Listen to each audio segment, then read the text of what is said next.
se veía mejor por el otro.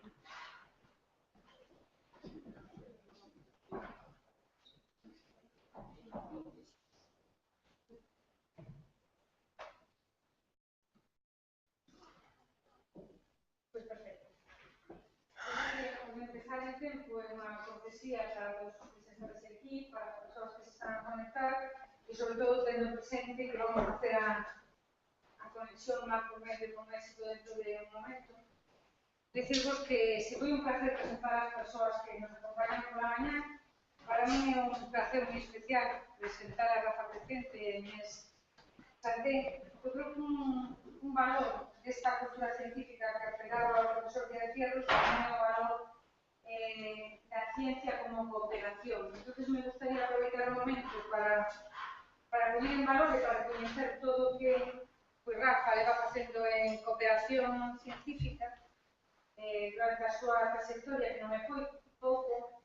Decir que isto, a cooperación de verdade non é teoría, sino que é práctica e ademais que o seguimento que ten, o que ele fai que se ten tamén estudantes que o acompañen neste momento no campus de Lugo, que veñen tamén marco medio de Ecuador e tamén xente de México presente nas salas e que, bueno, agradecer especialmente a presencia dos compañeros de Ecuador e, como non, agradecer o que Rafa e Inés teñen feito moito pola terra e dende a terra. Que cando queirades, por favor. Moitas gracias. Bueno, nobreza obriga e, ademais, se fai con gusto. Quixera agradecer á organización, primeiro, ter escollido o tema, a temática, das sistemas de información xeográfica, as infraestructuras de datos espaciais. Segundo, pensar en que nós podíamos aportar algo neste tema. E, ao mesmo tempo, queixarme, porque eu sempre me teño que queixar por algo. Estamos cos treses que falaba antes Elena no xantar, por ternos posto hasta ahora que é a hora da siesta. Entón, vamos a intentar combatir este sopor que nos invade a todos despois de xantar, non? Como vedes aí na presentación, aparece, pido excusas por poñerme eu de primeiro, a miña compañeira Inés Santén Ribeira, e o laborate, posto que o que vamos a presentar é o traballo. Estuvemos debatindo moito, de feito, bueno, Inés me acompaña hoxe porque eu non tiña certeza de que iba a poder estar hoxe aquí. Estuvemos preparando isto, mar por medio, dende Estados Unidos, Inés aquí, e iso é un pouquiño o motivo de que a convencera para que estivera aquí non é por cuestións de xénero, porque houve poucas mulleres na sesión da mañá, pero penso que queda ben, non? E, bueno, o que vamos a presentar hoxe, estuvemos discutindo moito, chegamos a 140 diapositivas e dixemos, bueno, isto non nos vai a caber en 40 minutos, intentamos condensar e ao final chegamos á conclusión de que Inés querería contar unhas cousas, eu querería contar outras, e a mí se me ocurría, digo, bueno, pois se queda algo que seguro que queda, que é o meollo máis científico, ti me acompañas na mesa e na última parte seguro que hai algunha pregunta onde Inés pode complementar e mellorar moito do que eu diga, non? Dito isto, bueno, empezamos e a miña presentación, ou a nosa presentación, perdón, xira en torno a 3 patas: modelos, Galicia e sistemas de información. E a estruturamos o mellor dun xeito moi simple, se me permitís, comparado coa altura e a calidade científica do que eu tuve a oportunidade de escoitar esta mañá, e o mellor o noso é un pouquiño un vistazo máis xeral, independentemente de que ao final se pode entrar, o mellor se considerades de interés, en alguna cuestión máis específica. Intentamos contestar a esas 3 preguntas de que, por que e como, no que con definicións moi simples, no por que intentando justificalo, e no como fundamentalmente a partir de 3 exemplos que integran modelización, sistemas de información e Galicia, non? Iso é o inicio da nosa presentación. E saltando xa as definicións de modelos, despois de ter escoitado todo o que escoitamos pola mañá, parece unha definicións bastante obvias, non? Pero xa que estamos na Real Academia Galega de Ciencias, me pareceu de interese, alguén o mencionaba pola mañá, tirar de diccionario da Real Academia, non? A Real Academia fala de cousas, persoas a imitar, eu traigo aí a Mandela, non polos modelos das súas camisas, que tamén é unha das acepcións, non? Senón por persona a imitar, os modelos dos coches, bueno, os modelos das maquetas físicas ou mesmo os modelos climatolóxicos. Todo iso está máis que ben definido xa pola mañá, non? Pero a mí me interesaría quedarme con esa descripción teórica de como funciona ou podría funcionar un sistema ou un proceso. E tiñamos, penso que unha excelente presentación pola mañá ao falar dos modelos de predicción meteorolóxica ou na definición da Real Academia Española nese esquema, xeralmente de forma matemática, xa que estamos no ámbito no que estamos, con unha nutrida representación de cantidade e calidade de matemáticos, non? Que intenta representar unha realidade complexa. Ben? Por suposto, nos tempos nos que corren, os dicionarios temos que completalos incluso coas definicións máis media de Wikipedia, etc., simplemente por representar ou por suliñar esa representación de fenómenos, sistemas, xeralmente nos modelos matemáticos expresadas a través de formulismos matemáticos, dunha serie de variables, e volvo a insistir nesto dos sistemas complexos por algo que espero que quede xustificado nas diapositivas que vamos a ver a continuación. Non? En calquera caso, chamo a atención sobre esa liña que está abaixo, que mellor non se ve moi ben, que a creación dos modelos é parte esencial de toda a actividade científica. Non? Deixando xa os modelos, me parecía obrigado, e o mellor non por moi conocido, non deixa de ser un recoñecemento o primeiro modelo topográfico, modelo matemático, mas tamén topográfico, e iso é un mapa, topográfico e científico, cabe preguntarse se topográfico non é científico, de Galicia e de España, a primeira representación obtida con métodos científicos e medicións matemáticas. O profesor Fierro sabe ben por que o miro, porque teño un anelo especial por un mapiña que el ten no seu despacho,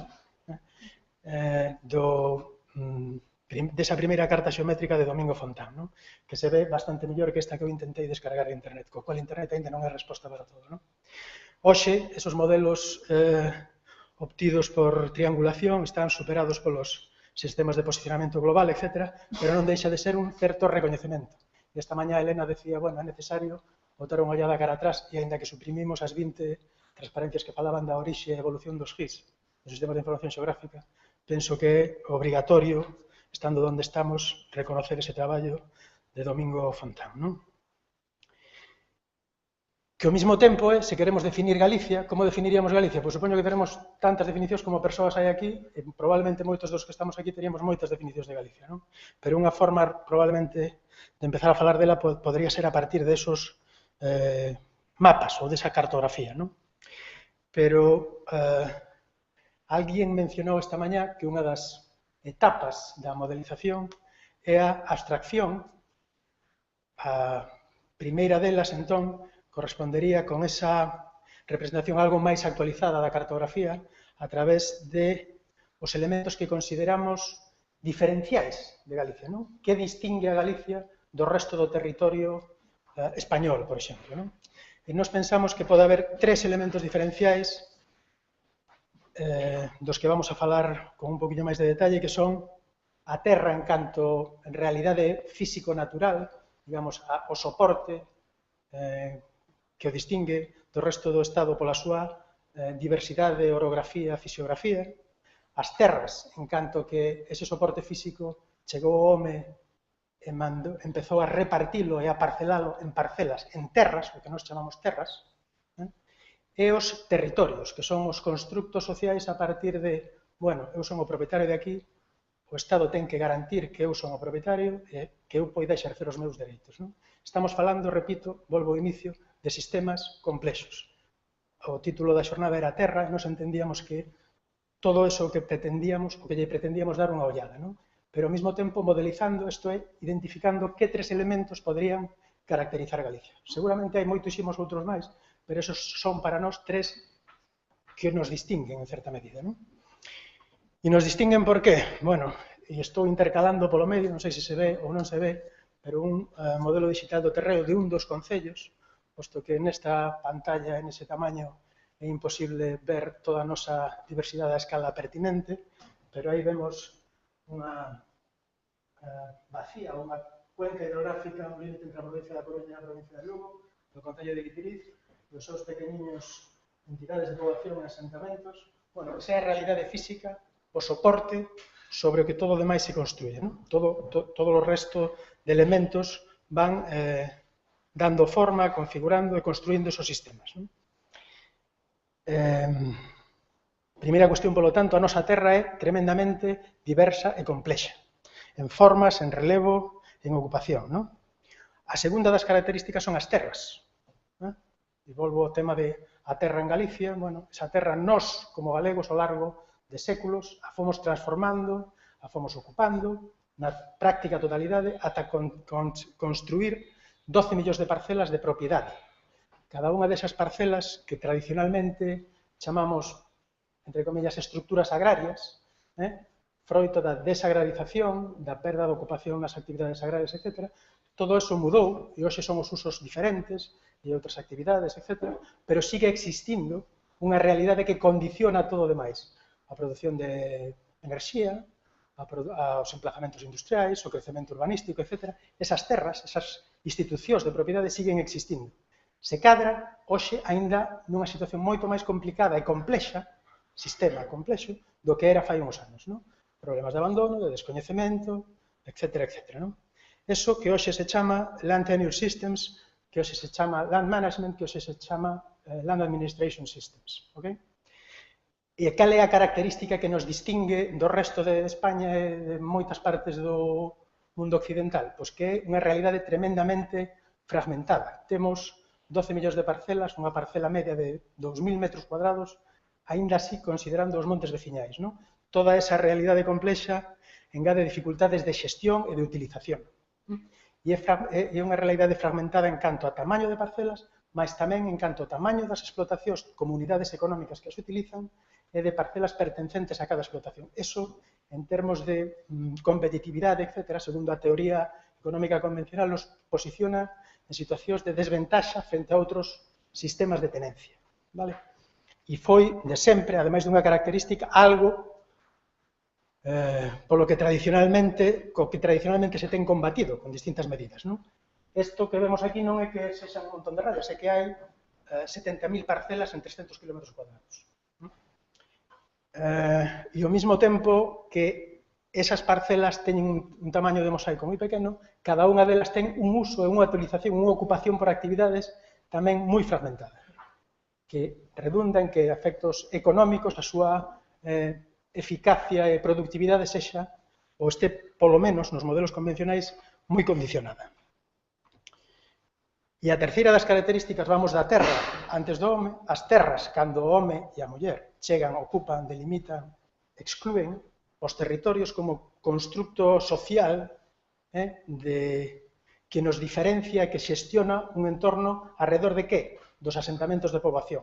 Asentamentos de poboación que en Galicia, tendo menos do 5% da superficie do Estado, supoñen alrededor do 50% do total de entidades de población de España. Esa é outra característica diferencial, digamos, de Galicia respecto a España. Buscamos, entonces, modelizar Galicia a partir da terra e do relevo, das terras e da fragmentación de propiedade e usos, e dos territorios en canto a asentamentos e reglas de utilización, acordos, institucións de utilización. Vale? Eso é posible modelizalo? Vamos a verlo. Non me resisto a poñer aquí algo, ademais dos tres elementos ou desas tres variables que acabo de mencionar, hai tres procesos que se tivéramos un vídeo poderíamos apreciar en Galicia. A partir dos mapas de cultivos e aproveitamentos do Ministerio desas anos, nos fixemos unha avaliación dos cambios que se están a producir. Se non tiveramos cartografía, sistemas de información xeográfica, etc., pois teríamos unhas tabuas que dirían, bueno, estos son os procesos que se están producindo, pero non teríamos moito máis. Coa realidade, coa posibilidade de representación cartográfica, podemos apreciar que moita xente que dice que hai unha urbanización difusa, un sprawl manifesto en Galicia, é verdad, pero ao mesmo tempo é verdad que hai abandono. Isto é de perda de utilización. E ao mesmo tempo é certo que hai un incremento de superficie productiva agroforestal, léase para a produción agrícola gandeira ou para a forestación. E todos esos tres procesos, e con distinto grado de intensidade, se producen na Galicia Atlántica, na Galicia interior e na Galicia, digamos, máis despoboada. Nuns casos, no entorno das cidades, con un incremento mayoritario da urbanización, en outros casos, da urbanización e arborado, fundamentalmente a partir de especies de crecemento rápido, digamos, o interior e as mesetas de Lugo, Terrachá, a meseta coruñesa, zonas do interior de Pontevedra onde houve maioría de actuacións de concentración a partir das explotacións que se manteñen, explotacións agrarias que se manteñen vixentes, e a zona do abandono que corresponde, se vos acordáis, co condicionante xeográfico do relevo da terra que mostrábamos no inicio. Non? Esos tres fenómenos se están producindo a vez en Galicia. Ben? E iso podémoslo ver gracias a esos modelos cartográficos que aparecen aí representados. Non? Bueno, definín un pouquiño a carreira os modelos, como modelizar Galicia, que xa quixera como facer de Galicia, poder decir como facer de Galicia un modelo. Non quero facer xogos de palabras, non? Pero ahora nos tocaría entrar na parte de sistemas de información xeográfica. Que son os sistemas de información xeográfica? Pois, bueno, sinto repetirme, pero hai un montón de definicións tamén, non? Definicións considerando os sistemas de información xeográfica como unha tecnoloxía, mas tamén como un conxunto de procedementos, como bases de datos, simplemente, con unha componente espacial, e alguén o mencionaba, creo que era Jerónimo pola mañá, como sistemas de axuda á decisión, non? Isto é moi dos enxeñeiros, de decir, bueno, son ferramentas para axudarnos a decidir e a xestionar, vale? Pero ainda hai máis definicións, xa que estamos na Real Academia Galega de Ciencias, hai quen considera que os sistemas de información xeográfica poderíamos falar de ciencia da información xeográfica. E un pequeno exemplo pode ser o feito de que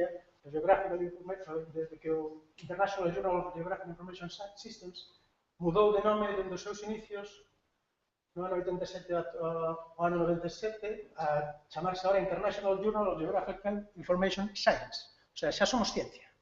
¿No? Poderío. Por quedarnos con unha definición máis convencional, digamos, son sistemas informáticos constituídos por hardware, software, datos e persoal destinados a almacenarse, recuperación, manipulación, eu engadiría aí modelización, por que non? Análise e visualización, todo isto son utilidades dos modelos, non? De datos xeográficamente referenciados.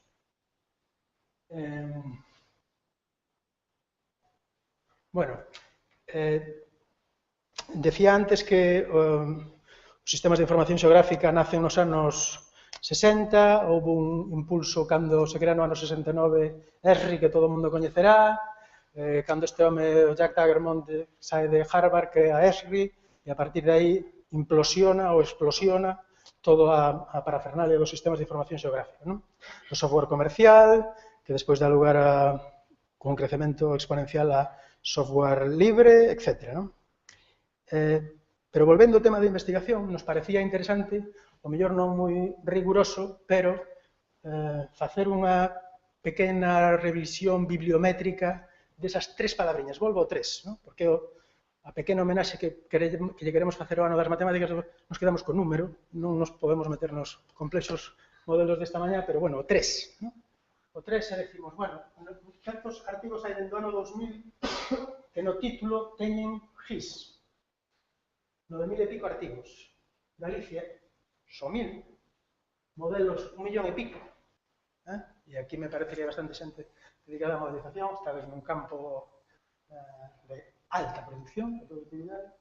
E despois combinacións, GIS máis modelos, 1.400, GIS máis Galicia, só 4. Isto non estaba premeditado. Nos encontramos que dos 4, 2 eran do noso grupo, que nos enche de orgullo e satisfacción, e por que non o vamos a decir, non?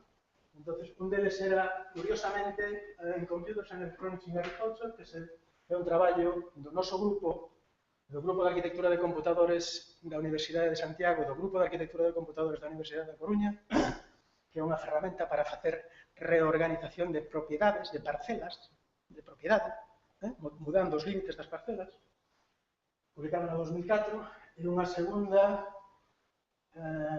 non, estou me equivocando, isto é o proxecto fin de carreira de Inés, que era unha ferramenta para a xestión da indicación xeográfica protegida do cultivo da pataca, que ten unha serie de regulamentos, etc. E o segundo este que mencionaba de COPA. Esos dous artigos se refiren a GIS e Galicia. Modelos máis Galicia 26, e algo que integra os tres serían, tanto no título como no hashtag como nos descriptores, 10 artigos, desos 3 son do noso grupo, un deles relativo a autómatas celulares, que intentan simular, como veremos despois, o crecemento ou contracción desos núcleos rurais, un segundo que se refire a un modelo de localización óptima para o emplazamento de certas actividades, neste caso a talasoterapia na costa galega, e un terceiro que fala dos fluxos de conectividade e de dispersión da especie do lobo en Galicia, non? Por onde, cales son os seus patróns de desplazamento. Vale? Como veis, GIS, modelos, dan para utilización en eidos bastante diferentes. Vale? Entonces, bueno, ¿qué podemos sacar en conclusión de esta transparencia? Pois que existe como actividade e como produción neso que tanto nos valoran das producións da produción científica, non? Mais tamén, que con isto somos o mellor unha amiguinha prácticos, deste estudio desta organización, fixo, creo que para Google, unha estimación de cal é o impacto económico, ao final, traducir a termos de euros ou dólares, non? Cal é o impacto económico dos geoservicios e todo o que leva asociado a captación de imaxes de satélite, a industria de geolocalización, etc. Non? E non se ve moi ben, pero estos son o valor económico da industria dos videoxogos, que todo o mundo pensamos que é importante. Esta proporción é a dos geoservicios e esta é a industria aeroespacial, ¿no? Aeronáutica, etc. ¿no? Bueno, segundo isto, entre 150.000 e 270.000 millóns de dólares, que non deixa de ser unha cantidade importante. E dice tamén que, por exemplo, os estudiantes que teñen competencias, skills, habilidades, coñecementos no ámbito dos geoservicios cobran, como media, un 3% máis, ou que salvan 100 e pico vidas no Reino Unido, ou que aforran 3,5 billóns de litros de gasóleo, etc. Todos esos beneficios derivados da utilización dos xeoservicios. Mas tamén, Google dice que eso que se 50 é superior, das búsquedas en Google teñen que ver con Google Maps. Eso non deixa de ser indicadores da importancia, o feito de que o 70% da información, e eu penso que cada vez máis, está xeorreferenciada, senón non temos máis que arrancar os nosos teléfonos, non? Isto eran os sistemas de información xeográfica desde que empezaron nos laboratorios de Harvard, etc., se foron extendendo, foron empezando a sair programas comerciais, etc., ata o 2007, en que se aproba algo que tamén se mencionou esta mañá, que era a Directiva Inspire, que probablemente moita xente conoza, que o que pretende, penso que a palabriña xa o explica, non? As infraestructuras de datos espaciais, non? As infraestructuras non son só as estradas, os camiños de ferro, as redes eléctricas, tamén son as infraestructuras. Vale? E que pretende Inspire, dito en castizo, se me permitís? Facer disponible a información xeográfica, como moi ben se comentaba esta mañá, e decir, bueno, todo isto pode xerar valor engadido, a disponibilización que fai Meteosix, que fai Augas, que fai un montón de institucións, en parte por, supoño, convicción e en parte por obriga da Directiva Inspire, pode xerar unha serie de produtos, servicios, etc., de valor engadido, non? Bueno, esa Directiva Inspire pretende poñer ao alcance da poboación información xeorreferenciada e ten, poderíamos decir, unha definición técnica e unha definición, penso que tan ou máis importante, de carácter organizativo, non? O feito de facernos entendernos entre todos. Esta mañá se comentaba, bueno, a rede de augas, a rede do Ministerio, o que pretendemos é non volver aos vellos anhelos dos inicios, cando decíamos, bueno, cada administración que chegaba quería acopiar toda a información xeorreferenciada do resto das administracións e construir, se me permitís, el mega GIS. E agora o cambio de paradigma é cada un é responsable de xerar, manter, actualizar e disponibilizar as cousas que son da súa competencia, pero as ten que poñer en algo compatible co resto. E de aí crearemos a partir de nodos, algo moitísimo máis potente. ¿No? Esa é a esencia, para min, ao final das infraestructuras de datos espaciais. E esas infraestructuras de datos espaciais, como digo, son, ou creo, penso que constitúe o novo paradigma dos sistemas de información xeográfica. Aquí aparecen as infraestructuras de datos espaciais a nivel de Nacións Unidas, o nodo da infraestructura de datos espaciais a nivel da Unión Europea, o nodo da infraestructura de datos espaciais do Estado español, da Xunta, e nós poñemos aquí abaixo de todo a nosa pequena contribución, que é a infraestructura de datos espaciais da provincia de Lugo, basicamente unha infraestructura de datos espaciais temática de todas as infraestructuras, equipamentos, de servicios de ámbito, xestión e titularidade municipal da provincia de Lugo. Estuve a punto de poñer, e me parece que poño ao final, un intento de montar unha infraestructura de datos espaciais da universidade.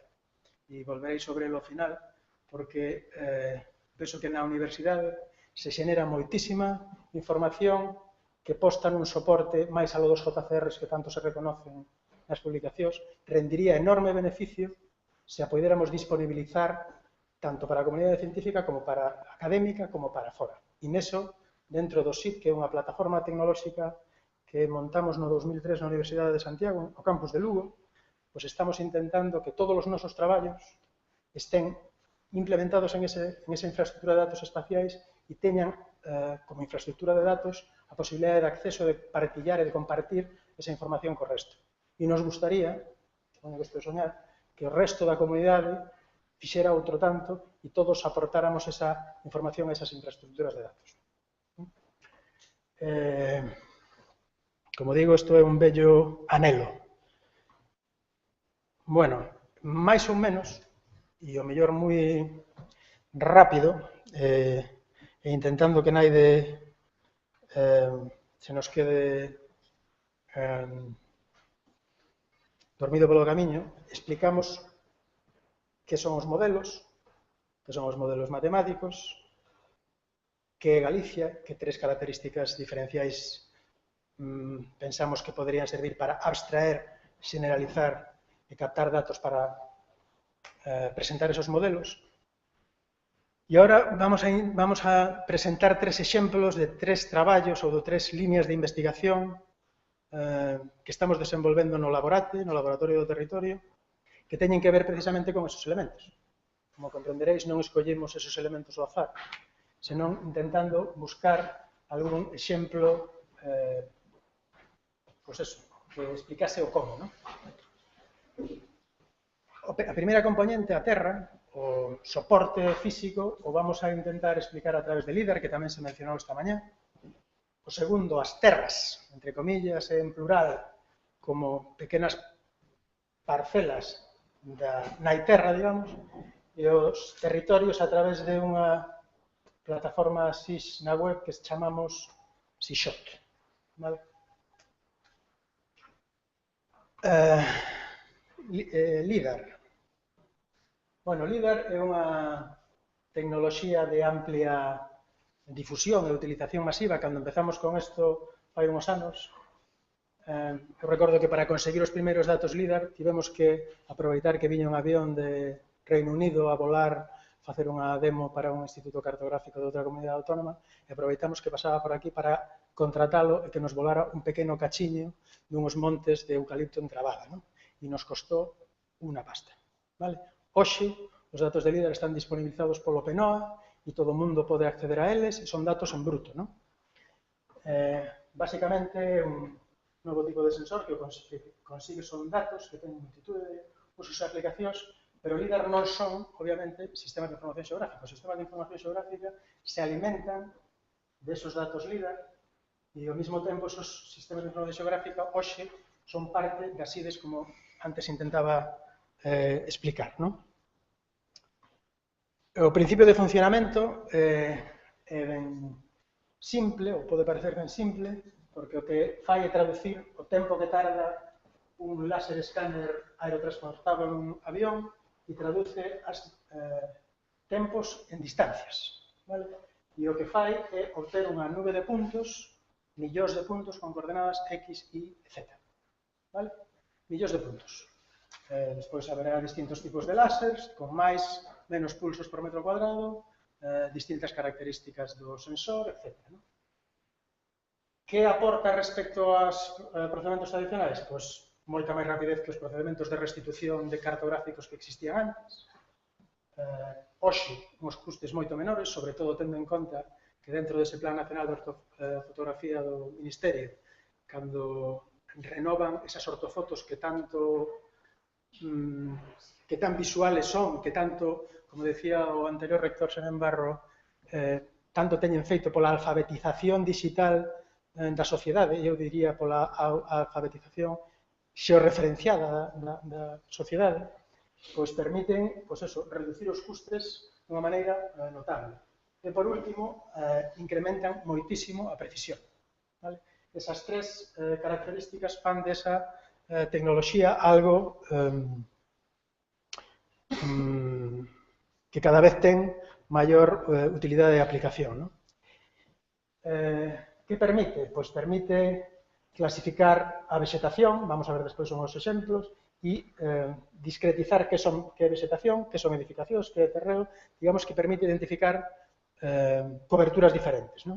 E no noso ámbito máis de traballo, unha das liñas do laboratorio, traballar na xeración de modelos digitais do terreo, de modelos digitais de superficies, de modelos digitais de copas.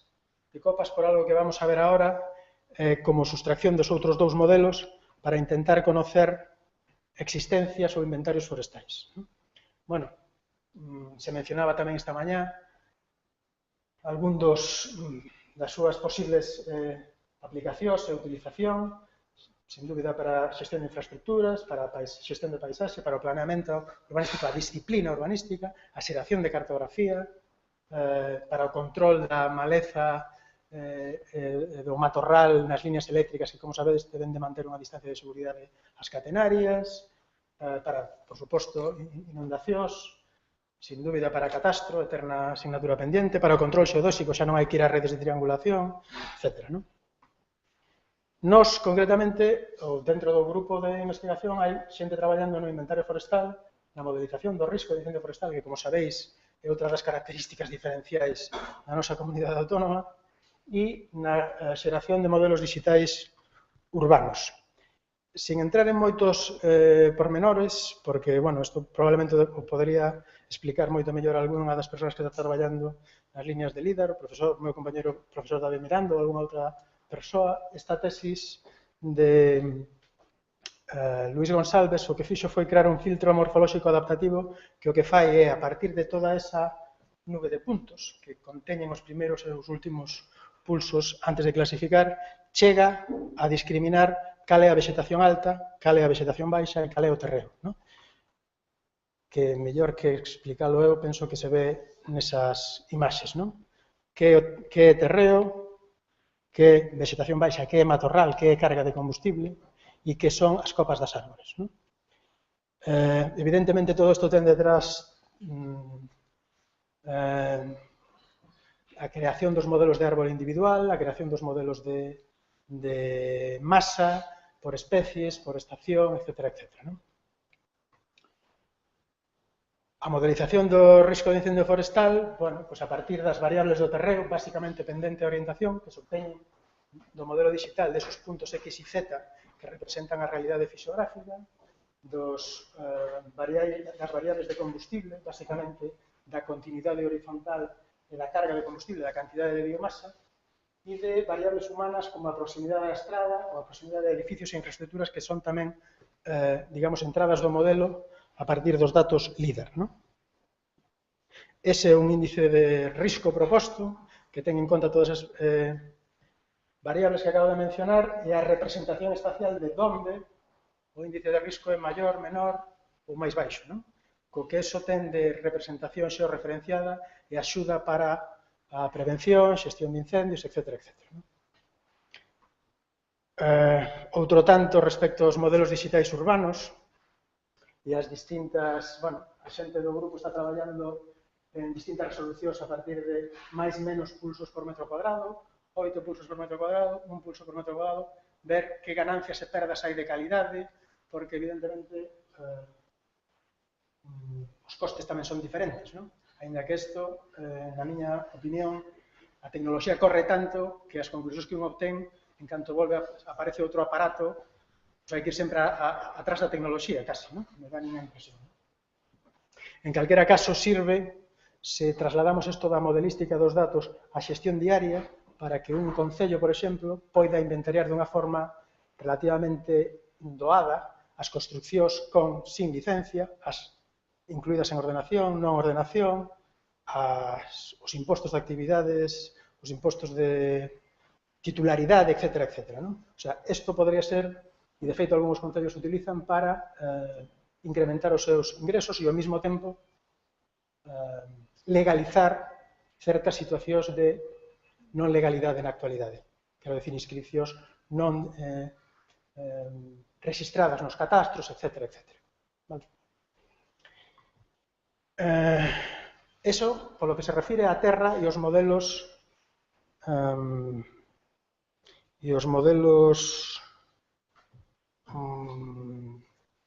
que intentan representar, modelizar esa realidade. Unha segunda realidade que eu discutía moito con Inés e Inés discutía moito comigo, dice, isto realmente non é un modelo.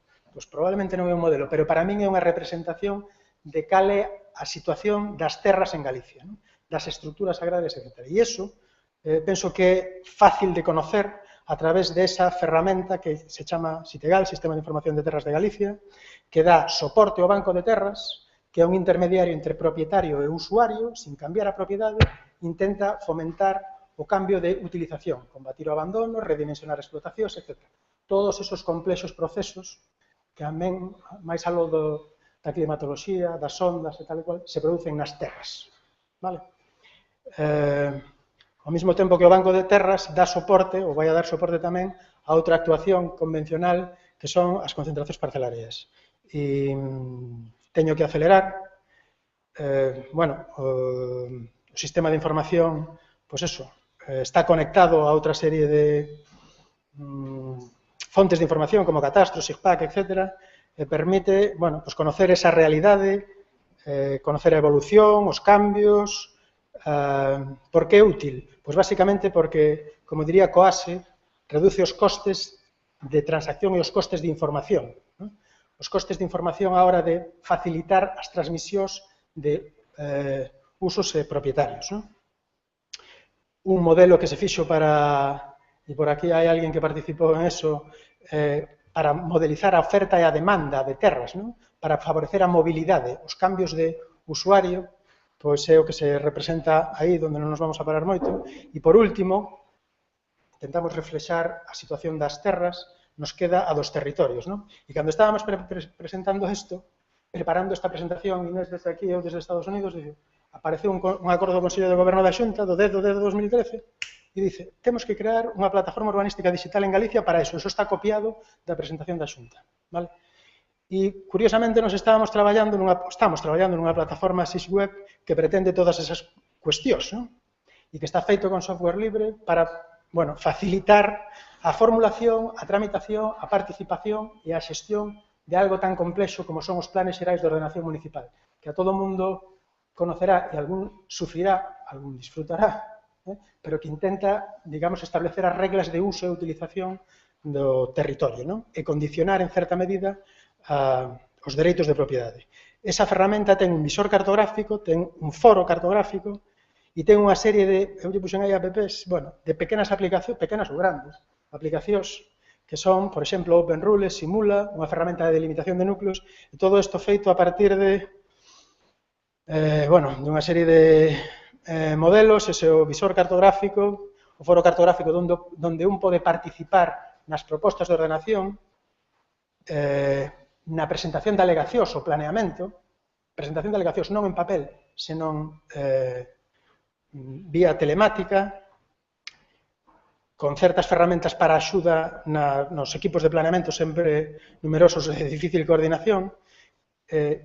Parándome un momentiño só, porque a tese de Inés en OpenRules é un sistema de axuda a decisión espacial que integra non só cousas que antes non existían, que é determinar a aptitude da terra, en que medida satisface os requerimentos para cada uso de actividade, cada porción de cada metro cuadrado de terra, optimizar as superficies para cada uso, canta superficie a urbano, a urbanizable, a agrícola, a forestal, a enerxético, etc. E cal é a mellor asignación espacial de usos, con cada un desos métodos que aí aparecen, non? Todo eso dunha maneira interactiva, o sea, non é unha caixa negra onde nos dá solución, senón é unha ferramenta de axuda a decisión. Subrayo isto, non? Este é un pequeno homenaxe ao profesor Fierros, porque este que tedes aquí á izquierda é un dos seus mapas do ano 84, nada se ten feito que mellore eso. Estamos no ano 2013 e aínda en catastro, aínda no xurado de expropiacións, se siguen utilizando os mapas do profesor Fierros publicados a escala 400.000 e que Inés traballou na súa tese cos orixinais que non se deu 50.000 para identificar cal é a aptitude das terras, non? Bueno, ao mesmo tempo se está traballando con algoritmos de optimización e automatización para a zonificación, porque deixamos de traballar con raster, empezamos a traballar coas parcelas, non con cuadrículas, senón coa forma das nosas parcelas, a partir de un algoritmo xenético paralelizado, de simulated annealing, outro algoritmo xenético para a delimitación dos núcleos rurais. Temos 30.000 núcleos rurais. Como se delimitan? Por que esta parcela entra así e esta non? Hai criterios obxectivos que se poderían modelizar, computerizar e axudar a dibuixar, non? E isto ten unha componente obxectiva que se pode facer con sistemas de información xeográfica. Vale? E en eso estamos traballando co grupo de arquitectura de computadores da Coruña e de físicas de Santiago. Bueno, ese é un resultado, esta delimitación do polígono atendendo as sucesivas modificacións da Lei de Ordenación Urbanística e Protección do Medio Rural que todos conoceredes, que ahora ven outra modificación, a quinta en 20 anos, en menos de 20 anos.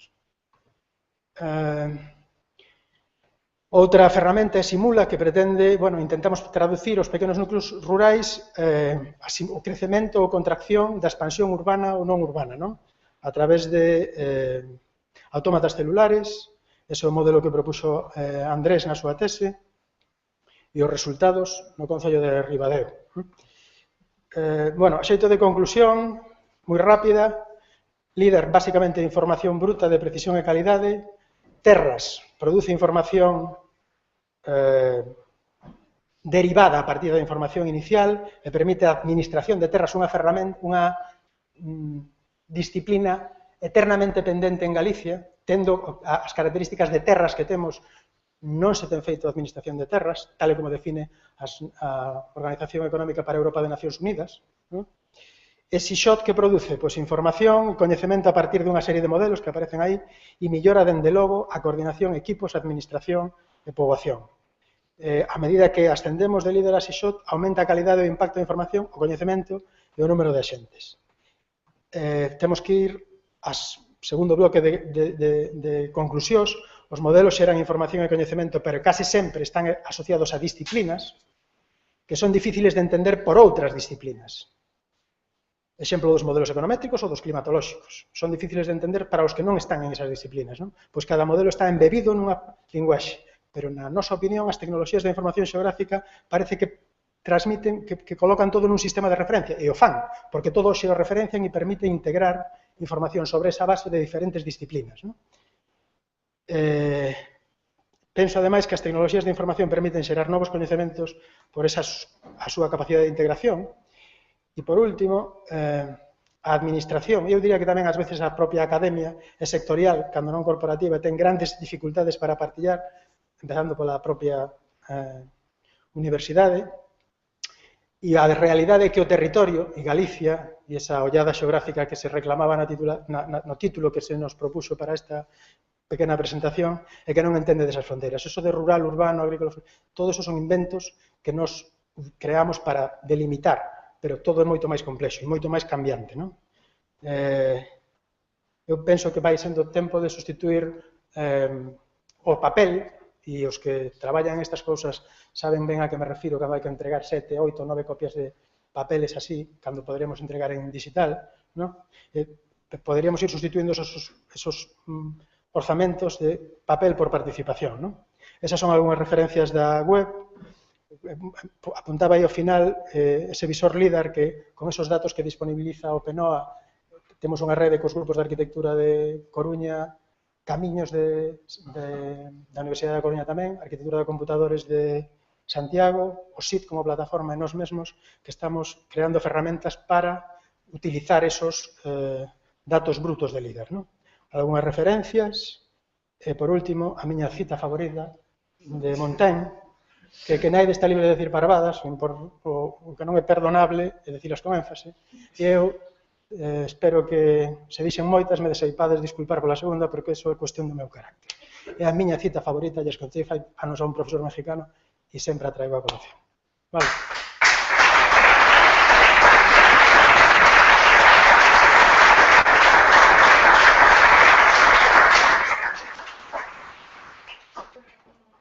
Un placer porque conseguiu despertarnos moito máis que solo un pequeno apartamento.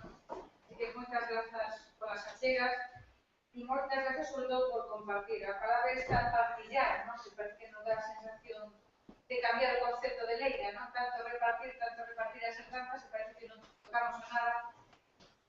Eu creo que o coñecemento sí que o podemos partillar porque non é quedarnos con un cachiño, con unha leiriña, senón que podemos ir quedarnos con todo. O difícil é sabelo asumir ou asimilar un pouco, pero desde logo creo que cos esforzos de todas as persoas que nos acompañaron vemos que tamén é factible.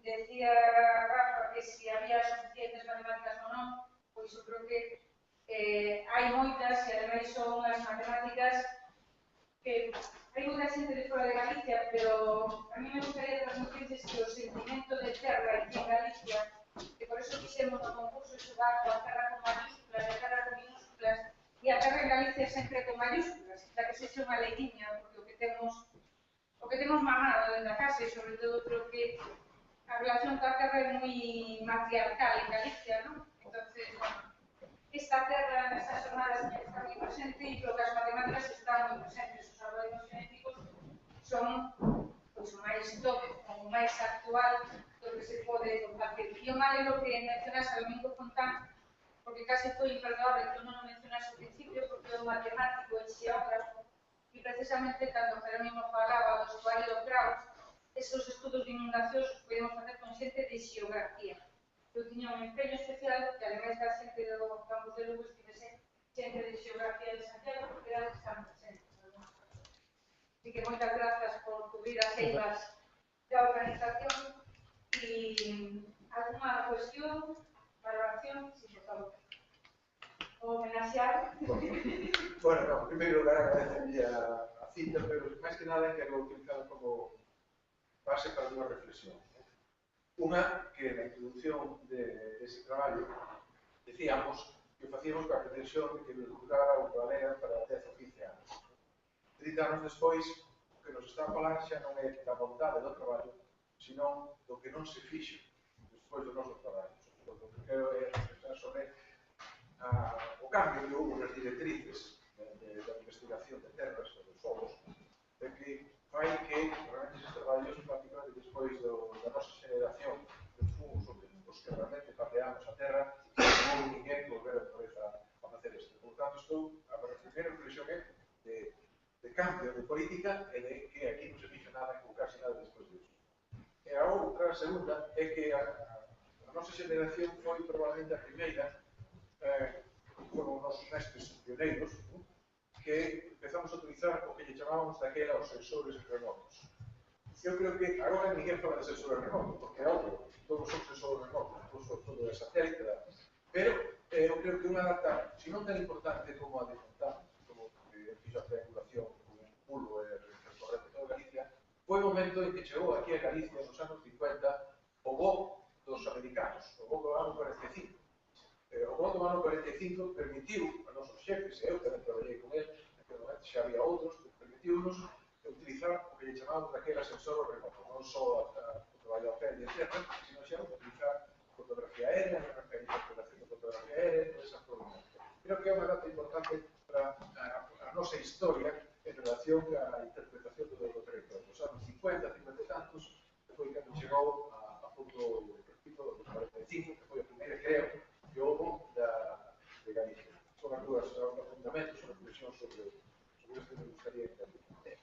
Se me permite, Elena, abundar no que decía o profesor Fierros, lle devolvo a pregunta. E lle digo, por que a edafoloxía, os edafólogos, non teñen traballado máis en eso? E cando nos enfrontamos a un plan de ordenación urbanística non conocemos a aptitude da terra para a produción primaria. Nestos tempos que todo o mundo escoita falar do land grabbing e das compras de terra polos chinos, as empresas hindúes, o goberno da Arabia Saudí, de grandes extensións de miles de hectáreas en África, intentos en Sudamérica, etc., donde a terra para a produción de alimentos é un recurso estratégico, como en Galicia non conocemos o recurso básico que nos debe de dar de comer. Por que, dende o ano 84, non temos hoxe planos a escala, cartografía a escala 1.5000 e 10.000 de calidade de solos? Eu non podo contestar a eso, pero hai moitos e de moita calidade, edafólogos, xente estudiando solos nas universidades, etc., etc. E iso, eu teño as miñas hipótesis, non? Pero probablemente o profesor Fierros me poida contestar mellor que... Eu, como bon galego, lle contesto con unha pregunta. E respecto á segunda cuestión do bo americano, e aproveitando que está aquí xente do SIDGA, ou do Instituto, hai que actualizarse, Rafa. Se dispón, afortunadamente, un bello anhelo, un moi bello anhelo e moi querido e demandado, do bo americano ortorrectificado. Ese bo americano, a efectos de clasificación, de planeamento, nos dá a máxima extensión da superficie agraria nos anos 40, 50, etc.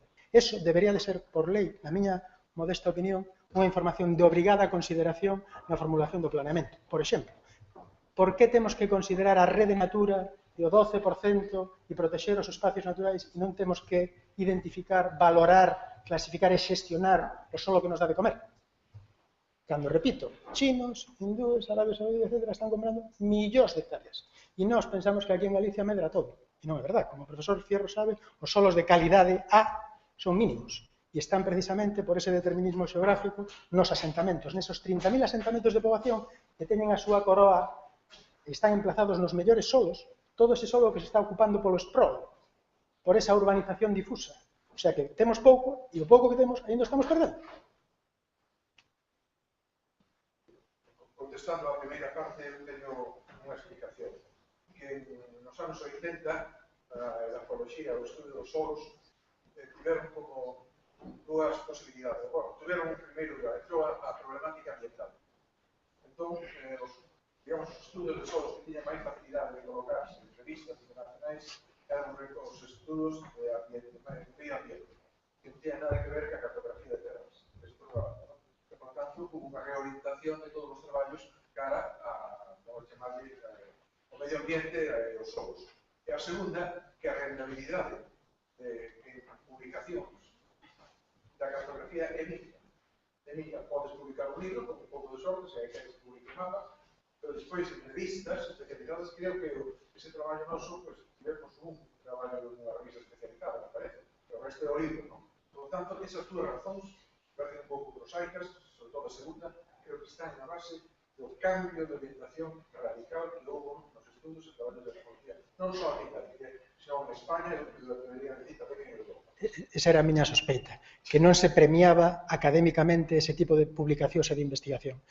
O triste é que os americanos o teñen feito fai 30, 40, 50, 60 anos e hoxe vas a moitos estados americanos e tes cartografía de solos a un 5.000, sendo unidades moito máis homoxéneas que as nosas. Nunha hectárea temos 2, 3 clases de solo diferente. Eles teñen en 10 hectáreas unha sola clase.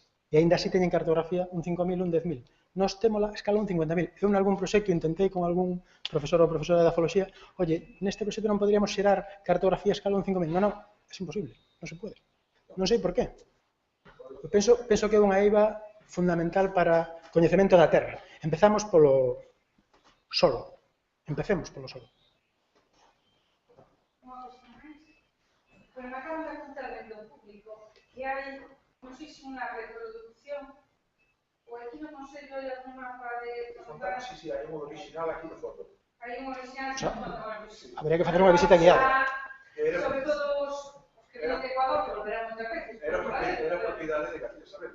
Xa que temos unha casa. García Sabel tenho aquí, porque aquí teño a reproducción do ano 63, que é, de alguma maneira, unha copia sobre as planchas originais que se conservaban. Pero o original é o que está aquí no Consello. Gracias. iremos a ver, desde logo, que pasamos por descanso de días nos dedicamos a isto se nos caen os ollos, volvemos como les para casa, pero se un flollado, así que gracias polo apunte, pode ser a parte da foto do Barreiro, a foto diante do mapa original, grazas a que alguén o Donorio regalou, pode ser outra aportación. Mil grazas a Rafa e a Inés. Inés estaba aí aportando e a verdade é que novas teses contribúan a novo coñecemento e que ademais a xente renuncie ao certo pragmatismo do recoñecemento científico polo coñecemento doméstico. Tamén é moi loable, porque isto mellor, cando nos demos conta de que aí está a valía, pois apostamos por eso tamén. Así que moitas grazas a vos e seguimos lá por medio.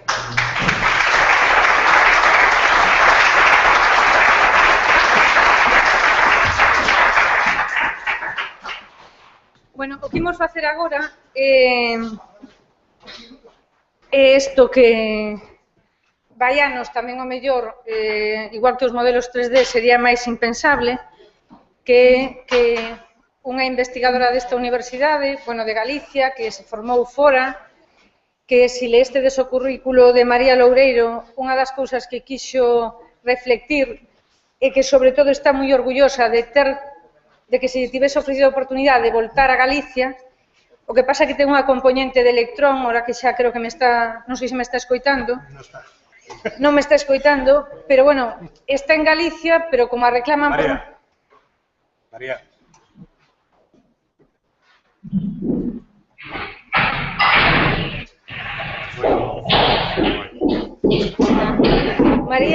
María está retornando, pero digo que é moi importante que ela quixera volver, xa se nos está a sentar por aí.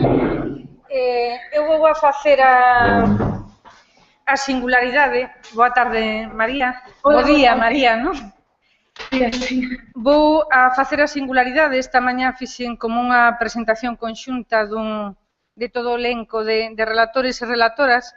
Aquí as compañeras e os compañeros do Consello xa transmitiron a todas as persoas que nos acompañan os vosos currícula, pero estaba a decir que quería singularizar o teu, por ese efecto de ida e volta, pero é o anhelo que todos queremos, que a xente saia, se forme, pero volte, non?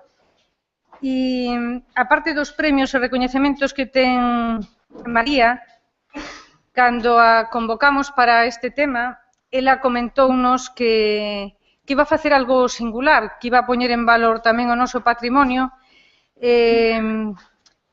facendo da adversidade virtude, non? Porque vai 11 anos e hoxe era portal de moitos xornais que o resultado do xuicio do Prestige, ti non o viches desde alá, pero parece que todo é unha oportunidade mediática, vais a dar a coñecer precisamente nun 10º aniversario do Prestige, ese fatídico 13 de novembro, non? Entonces, María actuou como perito convocada pola Fiscalía para cuantificar o que foi o desastre do Prestige. Aquí a verdade que vai 11 anos nos impregnamos do Prestige con fondo pesar, pero hai que decir que desta desafortunada circunstancia tamén foi unha fonte de coñecemento, non? Co anhelo de que non se volva a repetir. E me gustaría, ademais, rendir unha homenaxe aos compañeiros da comisión que fixeron precisamente un estudo sobre todo o coñecemento que se aportou no desastre do Prestige. E, bueno, hoxe xa sería, xa que todos se apuntan aos titulares, pois claro, aquí como coordinadora, pois xa me encantaría que hoxe se dese o resultado e, ademais, se revalorizase a valía dos estudos de María, dicindo en que medida a cuantificación que ela fixo pode ser ese retorno despois de un infortunio para Galicia. Pero, bueno, eu creo que isto é unha parte salientable do seu currícula, é unha forma de voltar a Galicia e axudar no desastre.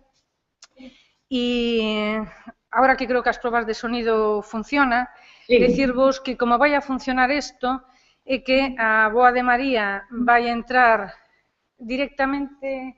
xa temos aí. Aquí tedes a María Loureiro, vos vai a saudar, despois ela vai a dar o seu relatorio e eu vou a facer de mando mar por medio, porque, según me vai indicando, eu irei pasando as transparencias pois para evitar cuestións máis sofisticadas de outro tipo de interferencias na rede. Entonces, benvida e cando queiras, estamos todos esperando para escoitarte. Bueno, pues antes de nada, moitísimas gracias, Elena, por esta amabilísima presentación e convite a estas xornadas que son extraordinariamente interesantes. É unha mágoa para mí non estar aí, sinto moitísimo. Darvos as grazas por o convite, por ter a oportunidade ainda así, e a flexibilidade que destes, de que a pesar de que non estaba aí, pues, contarvos un pouco como poden os modelos socioeconómicos contribuir ao entendemento ou non entendemento do que son shocks á natureza ou comportamento humano. Entón, de verdade que agradezo moitísimo a oportunidade. De feito, sempre quixen ir á sede do Consello da Cultura Galega e nunca cheguei a ir. Entón, bueno, a ver se para a próxima. Entonces, grazas a todos os convidados, e grazas a ti, Elena, en especial, por a amabilidade e flexibilidade que presentaches a hora de axudarme a compatibilizar a miña estadía aquí esta semana na Universidade de Zacatecas, no que é o módulo de desenvolvemento sostible, onde di un curso de economía ambiental con esta posibilidade de entrar por Skype para a conferencia de hoxe. Bueno, sin máis dilación, se lles parece ben, vamos a proceder logo, antes de que se nos corte, estou preocupada. Entón, o título da miña presentación é un pouco ata onde chegan os modelos socioeconómicos na vertente explicativa. A temos por aí? Un segundiño, porque eu entendo que hai que quedarlle a Skype e agora entrar, como estaba todo, non quería ser que nos tragas. Aceptar, e agora se lle damos aí. Pois son as túas mans. Cando queiras. Si estamos vendo a primeira presentación. Pois perfecto.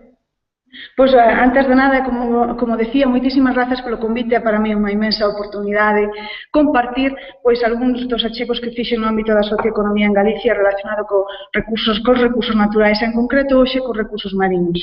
En efecto, como ti decías, Elena, hoxe aparece como portada de algúns xornais o feito de que a catástrofe, de que o xuízo do Prestige ou da sentenza do Prestige darás a coñecer o vindeiro día 13.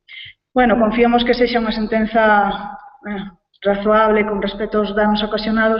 Eu aquí vou facer un pouco hoxe unha reflexión sobre o que foron os impactos máis grandes acontecidos, como se mediron e cales son as dificultades máis grandes á hora de medirlo. Cais eso nos pode axudar para crear o que se chama resiliencia ecosistémica.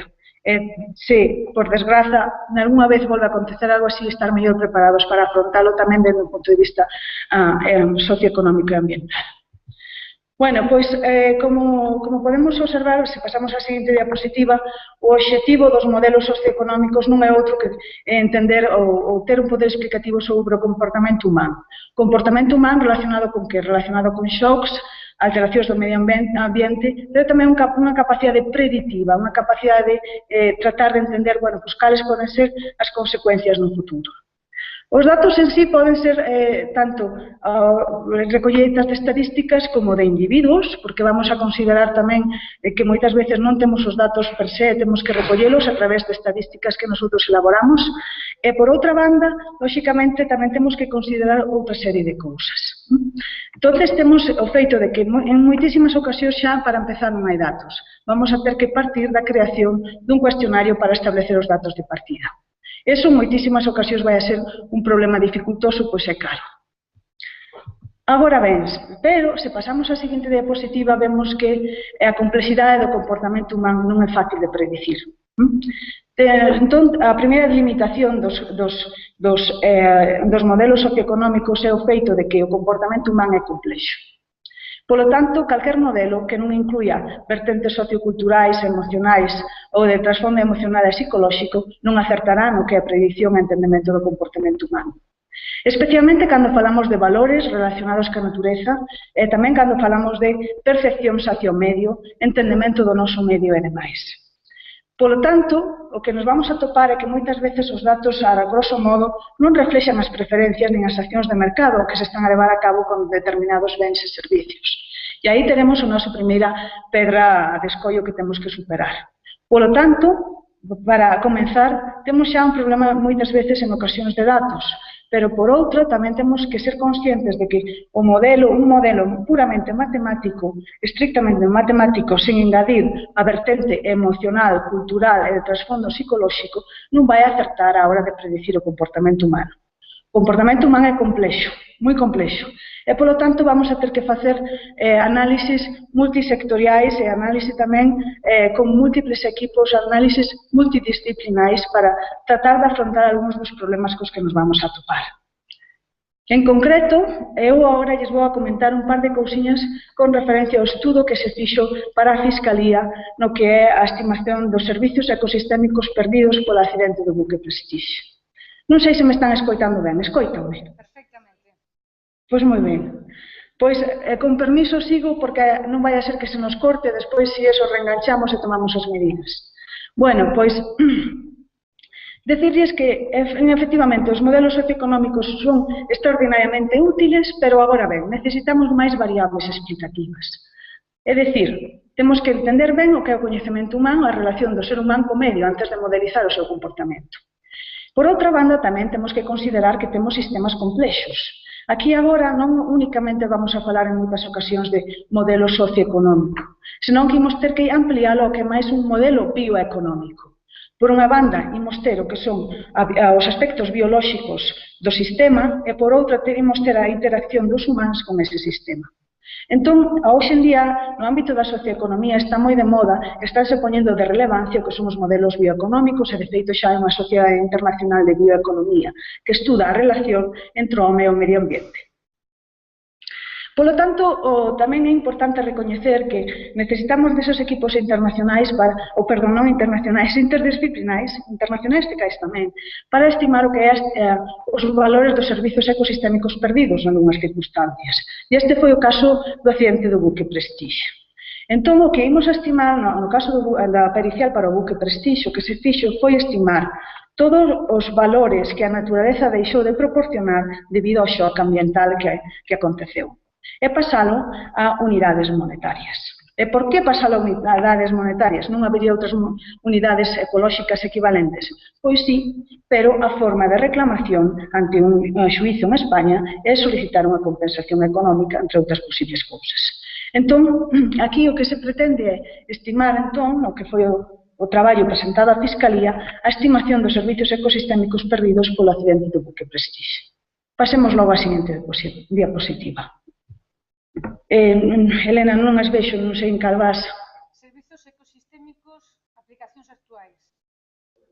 Pois perfecto, pois aquí temos xa que o feito de que o noso estudo marcase noutros estudos que xa aconteceron a nivel internacional están acontecendo. Por exemplo, o Banco Mundial xa creou un amplo manual de como valorar servizos ecosistémicos complexos. E ten un programa de investigación que se chama WAVES, Ondas, WAVES Partnerships, onde proporciona unha inmensa información aos investigadores para modelizar todos estes valores ecosistémicos que nos produce un medio natural, sexa un medio natural mariño, forestal, etc. E tamén hai, ademais, a hora de valorar estes servizos ecosistémicos, xa hai moito software aplicado para hectáreas concretas, por exemplo, de bosques tropicais, zonas amazónicas, etc. E xa hai software desenvolvido por Stanford e outras institucións, chamanse, incluso na Universidade de Minnesota, teñen un software que se chama Invest, que ven aí vostedes, e que ese software xa nos permite valorar en termos monetarios o que é o valor económico producido por unha hectárea do terreo en cuestión que se estude. Ben, nosotros aquí en Galicia non podemos aplicar ditos softwares porque partimos dunha situación base na que non temos suficiente información para crear ou introducir todas as variables necesarias como input dentro do software. Entón, partimos a proceder ao que é un análise que non necesariamente é peor, pode ser moito mellor, con menos error de medida, pero ten que ser máis elaborado, entre comillas, máis doméstico, feito na casa, digamos. Entón, pasemos a ver este estudo do que é a metodoloxía. Que metodoloxía empregamos, como estimamos os costes sociais do buque Prestige. Ben, había uns custos directos que eran relativamente sinxelos de estimar. os custos de limpeza, os custos de restauración. Estes custos xa se obtiveron por parte da reclamación que fixo o Estado español. O cal aí simplemente tiñamos que ver canto reclamou o Estado español en base aquí. Pero o que máis nos interesaba a nós non eran os custos directos a co que acontecían de inmediato despois do que é o shock o problema do Prestige, senón máis os custos indirectos tamén a outros a medio prazo. En concreto, houve uns danos moi considerables aos recursos mariños, tanto en termos de prezos, que se deprimiron moito nos mercados, tamén de imaxe, como consecuencia, a imaxe e a reputación dos peixes e pescados galegos, que se sufriu un gran impacto, así como tamén outros danos ao stock puramente pesqueiro, verdade? E tamén houve outros danos encadenados, danos ao sector conserveiro, ao sector industrial, tamén pérdidas no sector marítimo, no sector turístico, tamén houve perdas moi considerables, ademais do que foron danos á saúde aos voluntarios e o que tamén determinamos aquí como o dano ambiental puro ou o que é o dano moral. O dano que nos fixeron por afectar os nosos ecosistemas, o moito que nos doeu. Entón, todos estes elementos configuran o que é a reclamación do custo económico social total, que é o que presentou a Fiscalía, os 4.328 millóns de euros, aos que fai referencia a moitas notas de prensa. Entón, aí xa vemos unha valoración que contén tamén o que son outros gastos directos de execución por parte do Estado español, porque a Fiscalía tomou tiña a obriga de reclamar por parte de todos, é dicir, por parte dos afectados, tamén do Estado español, unha visión conxunto. Entón, como procedemos a facer isto? Bueno, pois, a seguinte PowerPoint fai referencia ao que é a metodoloxía, a estimación. Aí temos varias técnicas de valoración empregadas, varias técnicas ambientais comumente empregadas. Eu tratei de facer en fincapé de que moitas destas técnicas xa se empregaran anteriormente noutros accidentes previos. Por exemplo, no caso da estimación da perda de imaxe turística, empregamos o que se chama o método de custo de viaxe, que tamén xa fora empregado no Exxon Valdés. Pérdida de imaxe dos peixes e pescados galegos, pois tamén o fixemos a través do que son modelos de prezos hedónicos, que tamén se empregaran no caso do Exxon Valdés para ver canto cae a reputación colectiva dun ben. Despois tamén fixemos o que son o estudo de danos ambientais puros en Galicia para o total español, empregando tamén o método que Richard Carson e Michael Hahnemann desenvolveu no 91 a raíz do Exxon Valdés e que chegou a ser o que é o estudo de referencia.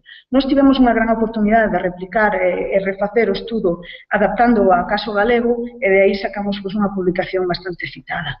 E despois tamén tiñamos danos á saúde dos voluntarios, onde tamén hai unhas formas específicas de valorar. Teño que decir que só engadimos danos ou impactos a moi curto plazo na saúde dos voluntarios. Tivera sido moi interesante facer un análisis causal a medio prazo. Pero que acontece? Pois o que acontece en moitísimas ocasións. Non temos un bo punto de referencia, é dicir, non temos a situación ex ante do Prestige da historia médica deses voluntarios para coñecer como evolucionaron e estudar a posible relación causa-efecto. Entón, o problema de causa-efecto, a relación causa-efecto é moi importante en todas as ciencias, en ciencias sociais, por suposto, tamén, e, sobre todo, nun xuízo cando hai que declarar para defender a unha reclamación concreta. Como consecuencia, que se fixo aquí? Aquí verán que se optou por, na seguinte diapositiva van ver as premisas de traballo, e as premisas de traballo xa lles indico que foron relativamente conservadoras. E conservadoras por qué? Bueno, pois porque queríamos buscar credibilidade. Entón, cando presentamos este estudo, o se defendeu o 21 de maio, pois era a primeira vez que en España se presentaba un estudo académico do que é un impacto dun gran accidente ambiental para reclamar un dano. Entón, hai que sentar bases, e determinamos facelo de forma prudente, non por aminorar o dano, non era para nada en ningún dos epígrafes a nosa intención, senón por facer a estimación extraordinariamente creíble e que non fora fácil de erosionar por outras partes. Entón, nos baseamos en datos oficiais para pesca e turismo. Sabemos que aí hai desacordo, sabemos que os pescadores teñen outros datos, pero, sin embargo, temos que empregar fontes oficiais á hora de reclamar o dano. Tamén, por exemplo, o que decidimos foi, obviamente, homoxenizar todo e presentalo en unidades monetarias do 2011. Claro, a catástrofe aconteceu en 2002 e seguiu ata o 2003 e así sucesivamente. Agora ben, o momento de reclamar é o 2011, entón se expresa todo en unidades monetarias, perdón, foi o 2012, pero a non ter o IPC final para o ano 2012, empregamos o 2011. A nosa área xeográfica é a Galicia e a Cornisa Cantábrica. Somos ben coñecedores de que Portugal tamén foi afectado, e tamén Francia. Agora ben, Portugal nunca presentou ningún estudo de impacto, co cal non podíamos ter base científica para reclamar por eles ou incluílos neste estudo. E, por outra parte, escollemos dous escenarios, vale? Un escenario máis a curto prazo, curtopracista completo, hasta o ano 2004, que era o momento onde ainda había operacións de limpeza, e despois ata o ano 2006, xa máis a medio prazo. Agora ben, comezamos logo co que son as pérdidas do sector pesqueiro. O noso obxectivo, como decía, é computar o que son os servicios ambientais perdidos durante a catástrofe do Prestige. Non lles vou contar todos os subepígrafes. Non podemos, por razón de tempo, estou encantada de compartir con vostedes a partires da semana que ven, a partir de mércores, creo que é, cando vai haber a sentencia, eu estou encantada de compartir todo tipo de información con vostedes, pero hoxe, por razóns de tempo, non me podo meter en todos os detalles cicais, pero encantada queda a súa disposición para todo. Bueno, pois vexamos logo as perdas do sector pesqueiro. Claro, nunha imaxe, nunha foto que podemos observar na seguinte diapositiva como evolucionan as capturas, vemos que, lóxicamente, hai dous elementos. Punto 1. Os datos da Xunta indican simplemente que un análisis de medias temporal o grande crecemento e impacto do shock do Prestige, pero tamén indican algo máis. Indican que as capturas xa viñan decrecendo de antes. E tamén as estadísticas teñen outro problema. As estadísticas teñen o problema de que non se pode separar pesca local ou pesca de baixura da que pode ser pesca de altura ou de gran altura, que será pesca internacional. Entón, xa partimos tamén con algún problema nesas enquisas globais, pero imos a depuralas. E decimos, de feito, que esta non é unha boa forma de presentar ou estimar danos, porque, como lles digo, non podemos diferenciar pesca local de pesca internacional. Entón, na seguinte diapositiva, verán que fixamos o seguinte.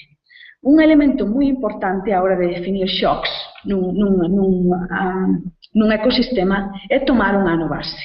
O ano base é crucial. O período base é crucial para tomalo como testemunha para reclamar. Entón, temos que ver cal a situación de partida antes do Prestige e comparala coa situación pós. E podemos facer este análisis tan sofisticado como queiramos. Pero nun ámbito da socioeconomía, primeiro temos que ver explicar que hai diferencias sustanciais nas medias, tanto de prezos como nas cantidades obtidas antes e despois do Prestige. É dicir, que sen facer un análise causal estadístico por agora, temos que amosar que existe aí unha vinculación que despois é importante explicala con outros métodos de análise máis importante. Escollemos o período de base 2000-2001. O 2002 xa está afectado por un buque Prestige. Entón, fomos ata o 2000 e 2001. Para, por exemplo, os técnicos do FIDAC, isto foi unha aberración, no senso de que eles querían coller única e exclusivamente o ano 2001. O ano 2001 foi un ano extraordinariamente malo en capturas, co cal, se se toma como referencia un ano moi malo en capturas por temporais, xa menospreciamos o dano ocasionado por o buque Prestige no ano 2002. Entón, esta foi unha pelexa bastante considerable que tivemos. E argumentamos que cantos máis datos para atrás mellor, pero, por desgracia, en Galicia ainda non había moitos microdatos.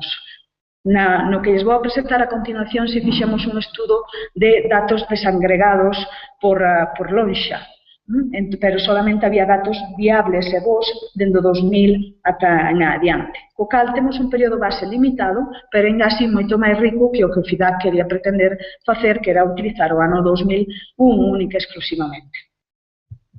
Aquí tiven que amosar, de feito, de que a Consellería, no seguinte diapositiva, verán que a Consellería tivo unha orden especial no ano 2001 para apoiar con subvencións aos pescadores, no senso de que fora tan mal ano que non se podía utilizar realmente como base para reclamar.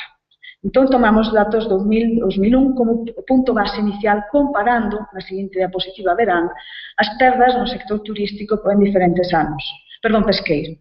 E aí ven como evolucionan as capturas, por exemplo, das especies menos móviles que foron as máis afectadas. Isto é solamente en plan descriptivo. Claro, non solamente temos que ser descriptivos, tamén temos que ser analíticos, pero en plan descriptivo hai que sentar a base do argumento que vas a presentar. Entón verán que, aínda que nos paramos no 2006, realmente hai moitos stocks que non se recuperaron nin no 2008, que eran os últimos datos micro que tiñamos, que siguen aínda así afectados.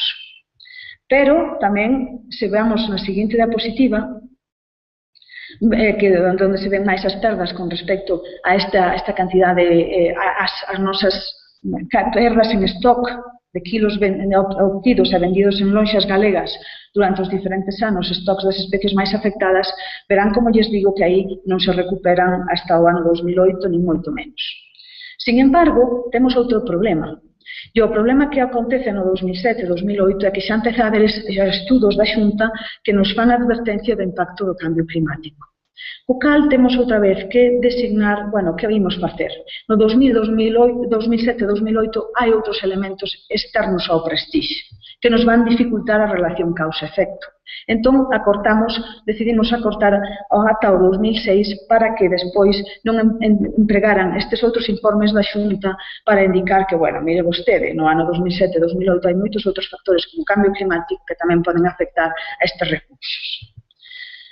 Co cal, nos vemos na situación de que tivemos que empregar computar as perdas do 2002 ata 2006 utilizando anos bases 2000-2001. Se pasamos á seguinte diapositiva, verán que nos imos centrar tamén que houve tamén o tema de incendios no 2006. Despois dos incendios, pois tamén houve erosión. Esa erosión chegou ás praias e afectou tamén aos bancos marisqueiros. Co cal tamén, para evitar ese problema, pois collemos hasta os últimos meses do 2006 e xa non metemos nada do 2007 para minimizar. Se seguimos na seguinte diapositiva, verán, sin embargo, que somos conscientes de que esa foi unha estimación conservadora e á baixa. No senso de que nas perdas do sector pesqueiro hai aínda moitos datos académicos que indican que sigue chegando a Coela a Costa da Morte do 2011. Non sei se teñen a vista o artigo do Journal of Hazardous Materials, onde os investigadores de Vigo, facendo mostras específicas de forma sistemática dende o ano 2004 e 2011, publicaron internacionalmente este feito recurrente. Eso o deixamos caer para que foran conscientes de que, aínda que hai outros elementos que están afectando o medio, como o cambio climático, o Prestige sigue nos deixando unha pegada. Ben, entón, como computamos o valor total perdido no sector pesqueiro comercial? Tamén incluímos perdas non comerciais, que non lles vou a contar hoxe, pero nas comerciais, por exemplo, diferenciamos entre dous elementos que penso que son moi importantes dende o punto de vista socioeconómico. Unha delas é a pérdida de stock, pérdida de cantidade. Esa é unha pérdida biolóxica. Agora ben, houve unha perda en precios moi considerable. E esa é produto das nosas creencias, das nosas preocupacións como humanas. E iso tamén é algo que lles quero contar a continuación, para que vexan un pouco cal tamén é o ámbito da socioeconomía cando acontecen estes shocks no medio ambiente. Aquí recollamos datos de toda a cornisa cantábrica, como lles digo, e estimamos as perdas desde dúas perspectivas. Unha de prezos de cantidades perdidas ou cantidades non capturadas durante todo o período de análise para o curto prazo e máis a medio prazo, ata 2006 por comunidade autónoma, e despois, a continuación, fomos tamén un poquinho máis adiante. Entón, no estudo da Fiscalía, polo menos, facía un esforzo, non digo que se acadara completamente ata o punto que nosotros quixemos, pero facía un esforzo globalizador de ver que pasou realmente con toda a cornisa cantábrica. E a verdade é que o País Vasco tamén é un caso moi curioso de estudo onde houve un impacto moi considerable. Bueno, tamén somos conscientes das nosas limitacións e tamén lles expliquei aos xuíces que realmente aí estábamos vendo solamente o que eran as cantidades perdidas á hora de venta, que non consideráramos o elemento custos. É ben coñecido que o Instituto de Estudios de Oceanografía ten datos que indican que, despois do Prestige, os nosos barcos tiveron que cambiar a ruta para pescar, porque as especies emigraran. Sin embargo, non tiñamos datos micro por buque, e iso nos impediu facer un análisis máis detallado. Sería sumamente interesante facer análisis por buque, e ver como a función de custos aumenta cando hai un shock como o Prestige. Entón, isto é un pouco contarlles o que son as perdas do stock de forma moi rápida, pero o que me gusta contarlles agora é as perdas de imaxe. Porque as perdas de imaxe son fruto de creencias, das nosas preocupacións e de nós mesmos de como reaccionamos á catástrofe de prestixio. E aí sí que é un ámbito socioeconómico, emocional, cultural, etc. Les quería mostrar esta foto. Esta foto presenta o que é a visita da súa Alteza o Príncipe de Asturias, a súa Alteza o Príncipe de Asturias aquí á zona de Vigo. Creo que é de decembro, en un estou vendo a data, pero penso que é de decembro, é exacto, do 2002. E aquí verán a foto do famoso mexillón. Esta era unha foto que trataba de crear un tanto de resiliencia, un tanto, digamos, unha marca de apoio, de soporte ao que eran os produtos galegos. E por que isto? Pois vexan a seguinte diapositiva. Aquí temos un resumo do que facía Eroski con Sumas na súa divulgación. La Xunta asegura que el marisco e el pescado gallego é totalmente apto para o consumo. Que aconteceu despois do prestixio? Despois do prestixio non só que os danos ecosistémicos foron moi increíbles, senón que houve un temor increíble hacia ese peixe que se decía que sabía mal, ese peixe que se decía peor, ese peixe que se decía que era raro. Entón, houve unha campaña dende a Xunta e outras campañas mediáticas, e houve, como ven aquí vostedes, pois incluso o Grupo Eroski tivo que responder a esa caída da demanda do produto galego, ou de preguntar de onde ven esta sardiña, de Galicia, non a quero. Entón, a propia industria tivo que reaccionar indicando ou tratando de amosar o feito de que o peixe despois da veda era saudable. E que pasou? Este temor que se vira antes tamén co tema das vacas locas, a que nos levou? Nos levou a unha caída de prezos moi considerable. Estes son datos oficiais do Instituto Nacional de Estadística que eu presentei no xuízo. Son datos agregados, nada especial, pero fíxense nas medias de peixe, nas medias do precio de peixe, de crustáceos e moluscos antes do prestixio e pós-prestixio. Isto xa conta unha historia de si mesmo. Perdimos unha imensa capacidade de imaxe e de reputación dos nosos crustáceos galegos. Pero non só dos crustáceos preparados de pescado, senón tamén o pescado fresco. Faltanos a gráfica de pescado fresco, ou tela aí, Elena, ti tes a gráfica de pescado fresco. Tamén temos a mesma visión para o pescado fresco. O que aconteceu foi que, tanto desde un punto de vista de peixe fresco como crustáceos, moluscos e preparados de pescado, perdemos o que era a nosa reputación de zona que exercía o que podemos chamar un poder monopolístico. Establecía prezos no mercado español e poñemos un prezo superior ao que era o prezo de mercado nacional. Aquí, como ven, despois do prestixio, durante moito tempo non fomos capaces de subir o que era o precio con respecto ao precio nacional. Tivemos que amoldarnos a él. Xa non somos o que se chama en economía price makers, facedores de prezos. Xa non facemos, xa non lo dan feito, por decirlo de un xeito. Esta situación foi moi agravada en algunhas especies en concreto. Eu creo que a 24 está vacía, pero pasemos a 25. Aquí temos o prezo da caballa, por exemplo, verdade?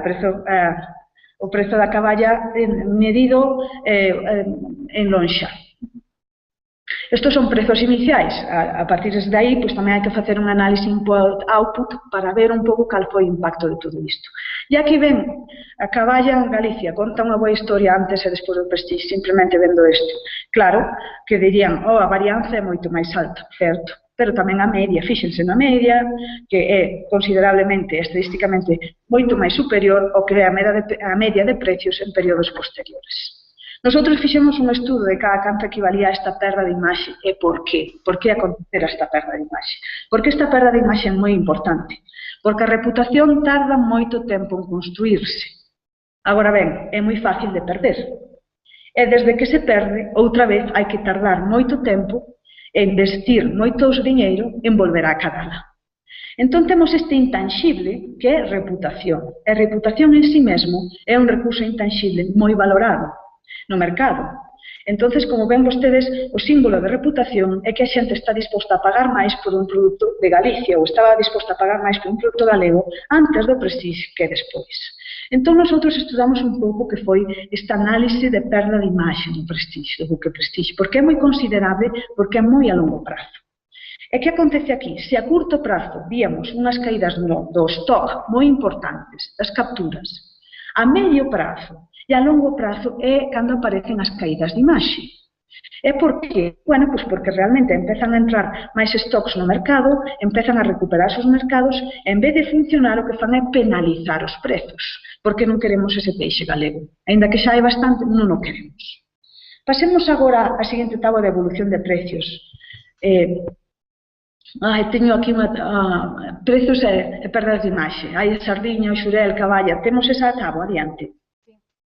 Bueno, pois aí verán que non solamente, como lles decía anteriormente, houve caídas de prezo, houve caídas de cantidades, senón que a caída de prezos nalgúnas especies concretas foi en torno ao 30%. E o caso da sardiña é un elemento moi interesante. A nosa sardiña galega, no ano 2004-2005, non se recuperou incluso nas festas de San Xoán, e había que comprar sardiña a Asturias para facer fronte aos mercados. Os nosos consumidores non querían pescados galegos. Entón, pasemos xa ao seguinte diapositiva, e como ven, se simplemente miráramos a caída de prezos, presentada de forma moi sinxela a uns magistrados que ao mellor non saben moita estadística, pero teñen a causa moi clara, non? É dicir, cae o prezo. Canto cae? O 30%. Con respecto a que prezo inicial? Pois este. Cal é a perda total? Pois veríamos que simplemente facendo estas contas da vella, con todos os meus respetos, a matemática básica sinxela de todos os días, que tan útil é, verdade? Pois veríamos que xa existen perdas de imaxe moi considerables en determinados sectores de Galicia, como é, por exemplo, o pescado peláxico, as pesquerías peláxicas. Chamémosle sardiña, xurel, caballa e demais. Esa é unha pesca que tardou moitísimo tempo en recuperar os prezos iniciais. Pero o que fixemos a continuación, e por iso me quería parar un chisquiño nesto, e despois xa o mellor imos ás conclusións, Helena, porque nos estamos pasando de tempo, é o seguinte tema que fixemos con respecto á imaxe. As perdas de imaxe, como as estimamos? É porque foi interesante aí meter un modelo socioeconómico estimando as perdas de imaxe no Prestige. Bueno, porque as perdas de imaxe responden a algo. Responden ao feito de que existiu moita información, e existiu esa amplificación do que era as noticias do Prestige. Efectivamente, é traballo dos medios reportar e amplificar. E isto hai un autor que publica moito na teoría de risco na economía que se chama Viscusi. E Viscusi lle chama isto o efecto amplificador do risco. É dicir, hai un pequeno risco, pero despois todo o mundo o coñece, o cal amplifícase. E como se amplifica o risco? Pois a través do rol, da información e, neste caso, os medios de comunicación. Nos gustaría ter feito un estudo moito máis amplo, onde se compaxinaran medios visuais, que son superinteresantes, con medios impresos e demais, pero é moi difícil recuperar, facer bases de datos de medios visuais. Entón, fixemos unha base de datos de medios de periódico, medios impresos. Escollemos os datos dos periódicos máis relevantes a nivel de circulación nacional xunto ao Cabo de Galicia. Entón, tiñamos El País, El Mundo e ABC. E destes periódicos, dende novembro de 2012, primeiro día onde aparece o Prestige, ata 31 de decembro de 2006, recollemos toda a información publicada sobre o buque Prestige. E non só a información, senón que tamén que oposición ocupaba no periódico, se era portada, contraportada, noticias internas, etc. E a súa vez tamén fixemos un análise de contido, como se fai en xornalismo, penso. Entón, unha idea que xa se ve ben claramente é a persistencia e a importancia do buque Prestige no que foi a cobertura mediática. Se ven na seguinte gráfica, verán así uns puntiños como evolucionou. Temos datos ata 2006. Non sei se os ves aí, Helena, o que é ese gráfico. Sí, gustaríame facerlles un comentario que ven aí eses trianguliños que suben de cando en vez. Bueno, eses son épocas de aniversario, son os novembros. Entón, nos novembros facemos un recordatorio emocional ao Prestige. E aquí ven vostedes como foi a evolución desta información, pero esta información calou nos individuos e deixou unha pegada tamén. É unha pegada que se demostrou despois nas súas accións de mercado. Entón, o que fixemos, que non teño tempo de presentarles todo, foi un análise non paramétrico para ir determinando os puntos de corte nesa serie temporal de datos. Tiñamos moitos datos. Tivemos a oportunidade de recoller ca colaboración da Fiscalía datos de lonxas galegas desde o ano 2000 ata o 2006 de todos os días onde houve transaccións.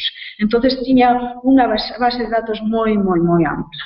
E xunto a esa base de datos creamos esta outra das imaxes, das noticias, que vou contar a continuación un pouquiño de como fixemos. A seguinte. Entón, o que fixemos foi estimar un modelo de como se alteraron ou moveron os prezos en función dos prezos de determinados peixes, como pode ser a merluza, ou fixémoslo por grandes categorías. Chamamos os prezos dos pescados peláxicos en función dos prezos dos sustitutos, as noticias que houve do Prestige, outros elementos que fan referencia á temporada onde estamos, o tipo de lonxa e así sucesivamente. Cal foi o obxectivo desto? O obxectivo desto era amosar que, aínda controlando por outros factores, como pode ser a temporalidade e a espacialidade, as noticias do Prestige tiñan unha importancia no que era esta amplificación de risco. E nosotros o que metemos foi as noticias retardadas. E a razón é porque tomábamos como referencia outros estudos onde as noticias publicadas no momento anterior ían a ter un impacto do que é o período posterior.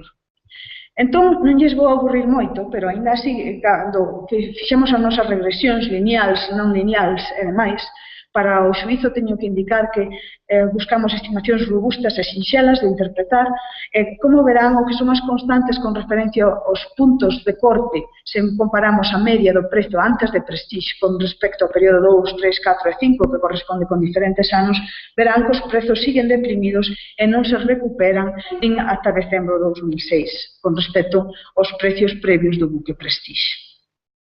E isto é interesante, entón, tratar de entender como os mercados reaccionan e como os mercados valoran os nosos stocks. Podíamos pensar, se non houbera este factor temor ou esta preocupación que xurdiu, probablemente os mercados de peixe terían sufrido menos penas e recuperado antes o que é o espazo de mercado perdido. E así sucesivamente, se pasamos ao seguinte, Elena, entón víamos que as perdas de imaxe son considerables. Solamente para prezos peláxicos están en torno a 120 millóns de euros para este período temporal moi curto. Tamén o fixemos para outros, para os bivaldos, que non vamos a entrar neles porque non temos tempo, verdade? Para moitos máis, vamos a chegar hasta tamén os crustáceos, se ven, para que vexan que todos os grandes grupos de peixes e mariscos perderon, o mesmo pasa pois cos crustáceos, cos gasterópodos, etc. Ata que temos un resume de perda que é bastante considerable, non? E que amosa, perdón, a ver se o temos aquí, ata que imos a resume de perdas de imaxe, e debe ser a transparencia 38, Elena, na que se indica o que é a perda. Perdón. E a de conclusións? De 38, conclusións, exactamente, onde verán vostedes que as perdas de imaxe son ben considerables e están en torno a máis de 200 millóns de euros para a cornisa cantábrica. E esas perdas son importantes porque hai que reclamalas, lóxicamente. Un estudo así somero, o mellor nos impediría velas. E como digo, estamos sendo moi conservadores, ou estamos engadindo ata o ano 2006, e aquí o que fixemos foi utilizar datos micro de Galicia, extrapolamos un pouco os resultados ao resto da cornisa cantábrica, xa que non dispoñemos de datos micro. Como ben verán, Galicia foi a comunidade autónoma máis castigada en termos de imaxe, e iso é importante considerarlo. Entonces, se lles parece ben, poderíamos ir entrando en gastos moitas outras cousas que se fixeron para paliar un pouco estes danos á imaxe, que tamén dan robustez ao noso argumento presentado. Víase que había un problema porque o Estado tamén engadiu diñeiro nas campañas do FROM, a propia Xunta de Galicia e así sucesivamente. Non imos ter posibilidade, Elena, creo eu, de contar o do sector de acuicultura, verdade? Vámoslo deixar, pero tamén vemos por exemplo, na diapositiva 42, onde cae o precio do mexilón moi considerablemente, a diapositiva 42. Isto é significativo porque aí perdemos un mercado moi importante. Entrou o mexilón chileno e basicamente se fixo cunha proporción moi ampla do mercado do español, o cal agora é incluso moito máis difícil en términos de competencia e competitividade. Se lles parece ben, Elena, porque xa estamos, si vamos concluindo, vou ir buscar ao final o que son as conclusións. Podíais contar tamén moito do que foi a análise do sector turístico, porque é moi curioso tamén como reaccionamos a temores, a medos, a destinos que empezan a ser interesantes porque chamase Costa da Morte, aí pois parece que hai moita actividade negativa, entre comillas, non? Moita morte, moita cousa, non? E despois ver o que é o impacto deso máis a medio prazo. Eu vou, se me permiten, xa simplemente concluir, non podemos falar do dano ambiental, tampouco, non daría tempo, pero, bueno, noutro momento lle lo conto con gusto. O que lles quería comentar é que a conclusión é que, despois de ver o que son estas perdas ecosistémicas en cada un dos sectores, tamén desde un punto de vista socioeconómico hai que considerar, se vamos á diapositiva 78 ou a 79, que estos teñen outros impactos no que son sectores derivados. Por exemplo, se se perde en pesca, tamén perde o señor dos conxelados, e tamén perde, quero dicir, o que fai o xeo, e tamén perde o transportista, e así sucesivamente. Entón, na pericial da Fiscalía non só engadimos o que son as perdas ecosistémicas máis importantes que podemos estimar, senón tamén os xocs desas perdas ecosistémicas no que é o entramado da economía xeral a través dun análise input-output. Deu resultados interesantes onde, ademais de o que son as perdas directas nesos sectores afectados, hai unhas perdas de outros 500 millóns de euros. Entón, concluindo, ata onde poden chegar os modelos socioeconómicos? Pois realmente, se me permiten decirlo, pois un pouco ata onde os datos o permitan, porque ter datos é unha limitación moi importante, e é moi importante, se estamos estudando aspectos medioambientais, ter un bo escenario base e ter inventarios de recursos que non temos nin tantos nin tan bons como necesitamos ter, o cal é un elemento fundamental. E despois, claro, tamén hai outras circunstancias. Ata onde chegan? Ata onde o bo modelo poida ser especificado, lóxicamente, ata onde podamos obter un bo modelo de comportamento. E concluindo, lóxicamente, a estes datos ambientais, se estudamos socioeconomía, temos que ligalos ao que son percepcións, preocupacións, emocións e demais. Senón, nunca vamos a entender comportamento humano e nunca vamos ser capaces de entender por que se fai unha cousa e por que non outra. Entón, nunca vamos a ser capaces de entender o impacto do que é a educación, programas educativos ou que é calquer tipo de comportamento. E para concluir, entón, que é importante? Pois é importante, lóxicamente, ter boas análises econométricas, matemáticas, etc., pero tamén moi bons datos de partida. E como os datos de partida é un problema en temas ambientales é moi común, a nivel internacional xa se están facendo aplicacións que se apoian ou derivan na aplicación de Big Data. É dicir, que son os propios usuarios de teléfonos móviles, smartphones e demais os que nos van dicindo por que monte pasean, que fan cando hai un incendio, e así sucesivamente. E imos vendo como se comportan antes e despois de determinados xocs e ocurrencias. E aí temos o feito de que eses datos recuperados a través de celulares e móviles nos poden dar moitísima información no futuro para entender o comportamento humano, que é do que se trata. En ese senso, por exemplo, eu tive a honra de participar de forma moi rapidiña nun estudo que miraba como os visitantes ás praias se comportaban cando aparecían medusas. E sacamos moita información relevante deles de que facían, que praia sustitutiva empregaban cando había medusas na praia A, digamos. E cales son as implicacións desas económicas se poden estudar a través de, xa que non temos datos desagregados, nin moitas veces posibilidade de facer enquisas, a través desta nova fonte de datos que son o Big Data. E con eso deixo aberto para preguntas e suxerencias que teñan. Moitísimas grazas e moi amables por darme esta oportunidade de presentarles un pouco, darles un toquiño do que foi o traballo da pericial presentada á Fiscalía de Medio Ambiente. Moitas gracias, Elena, e moitas gracias ao Consello da Cultura Galega por terme hoxe. Moitas grazas, María.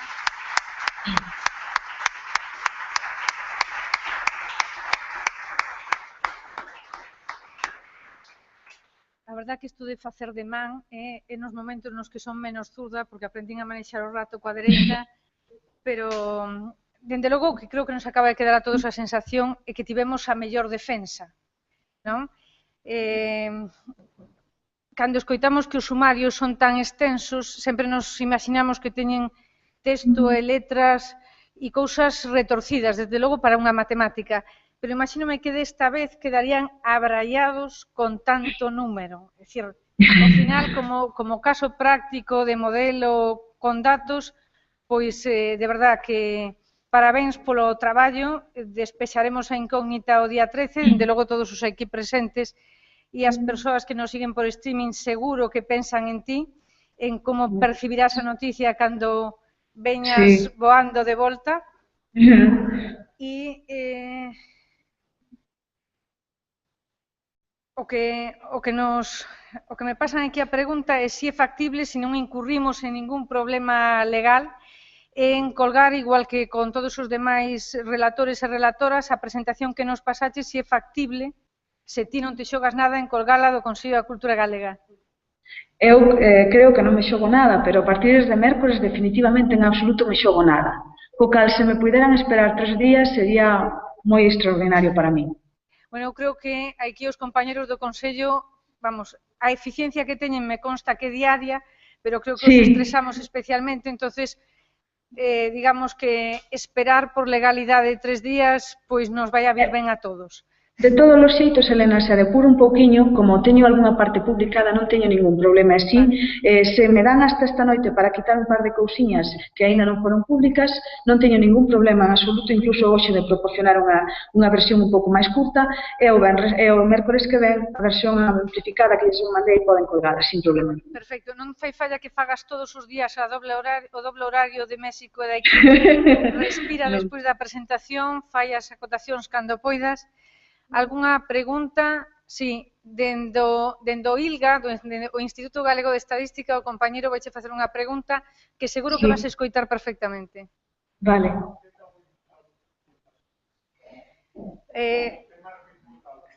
Que marco input output estás a empregar? Ajá, pois daquela, mira, empreguei, creo que son as tabuas de Galicia, pode ser da contabilidade de 2005. As tablas de Galicia e contabilidade de 2005, vale? Que foron, penso eu, as máis recentes naquel momento. Agora, a mellor hai outras, pero tamén avisei, no que foi a pericial, indiquei que estábamos empregando entón relacións económicas propias do 2005, que xa hasta no 2011, que cecais, se tiveramos unhas tabuas máis actualizadas, as tería empregado, pero naquel momento non as vin, entón fun cas tabuas económicas de input output do 2005.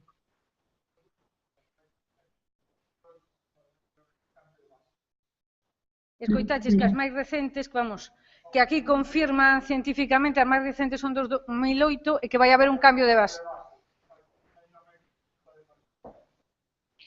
Sí, é certo que hai no 2008, pero despois tiña outro pequeno problema, teño que revisar porque tamén hai unha xustificación de por que foron as do 2005, e se me deixan o correo electrónico, despois lles podo pasar a contestación. Agora mesmo de cabeza non me lembro. Vale, non, moitísimas grazas. Algúnha cuestión? Bueno, de verdad que agradecerche esta dilatada xornada, isto de poder falar mar por terra é un gusto, e vamos, vimos un día pro Consello da Cultura Galega e nos tomamos un café por aquí cerca para darche as grazas por esta implicación que foi un placer e ademais, como decía o compañeiro Rafa Crecente, queríamos a presencia feminina iba por densidade máis que por cantidade e que a poñente que falou máis recoñecida da universidade que foses ti, pois non íbamos a renunciar e parece que Skype se alineou tamén con nós, así que descansa, mil grazas polas túas achegas e polas túas contas e agardamos que os titulares desta vez sexan positivos para Galicia. Pois oxalá que sí. Pois moitas grazas a todos por o interés amosado no tema. E sí, oxalá sexa, para min foi un exercicio de responsabilidade este traballo, da Fiscalía me refiro, confío en que oxalá dé algúns frutos. Tamén teño que dicir que é difícil cambiar pois procederes, formas de actuar. Foi unha defensa, unha posta en escena un pouco complexa, a defensa da pericial durou máis de 8 horas, bueno, pero aínda así, pois cruzo os dedos e decir que non sei ata onde os convencería do que foron todos os impactos económicos, sociais, culturais e emocionais, pero o que si vos podo decir é que penso que tampouco deixei a todo o mundo completamente indiferente. Eu penso que tamén ás veces iso é importante e, bueno, darvos as grazas a vos por ter a oportunidade de difundir deste xeito e ao mellor algún día, pois, despois da sentenza, ao mellor xa facemos incluso un análise da sentenza baseado nos datos que había previos. Moitísimas grazas. O que te quería transmitir é que, como me dixeron a min unha vez, o froito é unha cousa e o traballo pola colleita é outro, entonces o que hai que louvar, agradecer e poñer en valor en estes momentos é o traballo feito e se a colleita é boa, Pois pois o estupendo. celebramos dobremente. E se non, terá tamén un dobre mérito. Así que Bueno. moitas grazas. Gracias a vos, gracias Elena. Boas tardes. Moitas gracias.